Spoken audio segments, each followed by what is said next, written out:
జై శ్రీ మాతాజీ. మనం ప్రతినిత్యము ఉదయ సంధ్యలో సాయం సంధ్యలో ధ్యానం చేసేటప్పుడు మహామంత్రం తీసుకుంటాం, శ్రీ గణేష మంత్రం కూడా తీసుకుంటాం.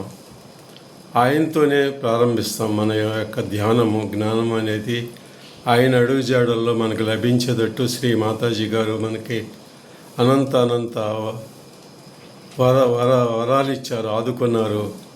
మోక్షప్రాప్తం జరిగేటట్టుగా మనకి ఒక మార్గం, సత్య మార్గం, సన్మార్గం, సహజ మార్గం చూపించారు. అయితే మనకి ఆయన యొక్క 108 నామాలు తీసుకోవడానికి ప్రతినిత్యము సమయం దొరక్కపోవచ్చు. సమయాభావం ఎక్కువ ఉంటుంది కలియుగంలో.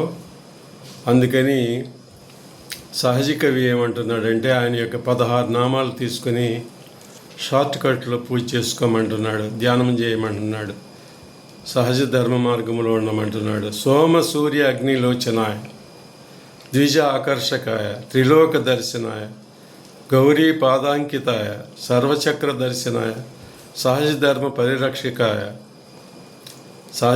పరిరక్షకాయ, నిర్మల విద్య ఆత్మవిద్యా పరిరక్షకాయ, సత్యానంద కలియుగానంద ప్రదాయ, క్యాబెల్లా నగర ఆశ్రమ రక్షకాయ, దుష్టగురు నాశనాయ, పాప వినాశనాయ, కలియుగ ధర్మ ఆధారాయ, సహజయోగ మహాయోగ సాధనాయ, మూలాధార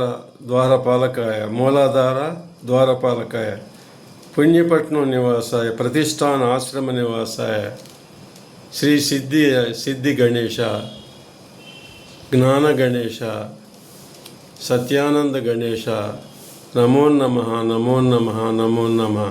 లోకా సమస్త సుఖినో భవంతు. నమస్తే.